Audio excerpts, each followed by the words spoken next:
Hello, my name is Robert Willock. I'm the Director of the Economist Corporate Network here in the MENA region out of Dubai.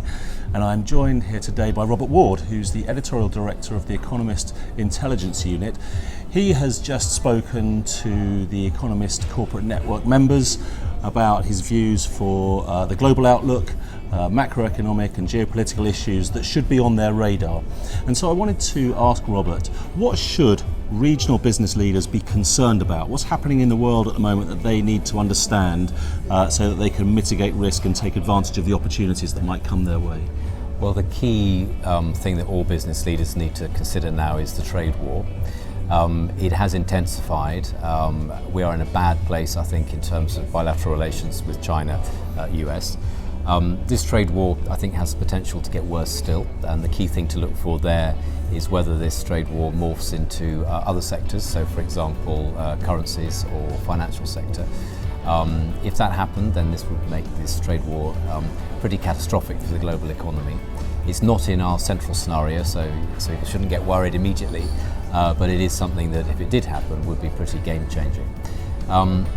I think this trade war is going to continue for a while yet, so even if there are ebbs and flows in the degree of intensity, people should, I think, focus on this being a long-term thing and that the stresses will remain.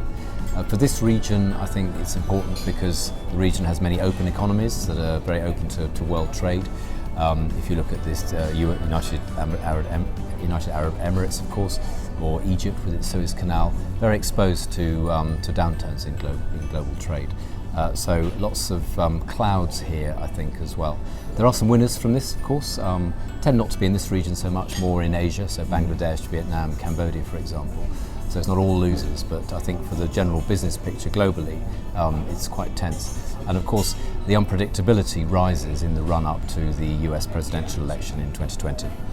You mentioned today that much of the trade war is actually about power as much as it is about trade, and which of those leading economies is going to lead into the next decade.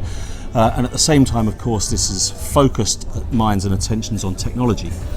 Now, if we're seeing a bifurcation of technologies, if we're seeing a separation of the technologies of China versus the technologies of the US, is that going to force people in the Middle East, for example, who are geographically and logistically right in the middle of this war, to choose sides?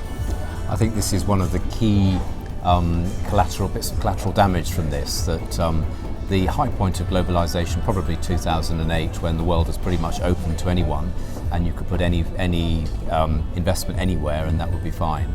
Clearly, given the polarization between China and the US, the sort of deterioration in relations, it's going to be very difficult if, for example, you are a US firm to have the sort of relations with the Chinese economy that you did before. So this is another thing for business to navigate, and of course for Chinese firms it's a sort of similar issue, obviously with differences, but this sort of speaks to the sort of fragmentation of the global order that we're seeing. So the peak of globalization 2008, and now we're seeing a sort of retreat from that and a sort of fragmenting of this sort of multilateral order that we've got to know for many, many years. Okay, so some big changes afoot, and certainly something for regional business and political leaders to watch out for.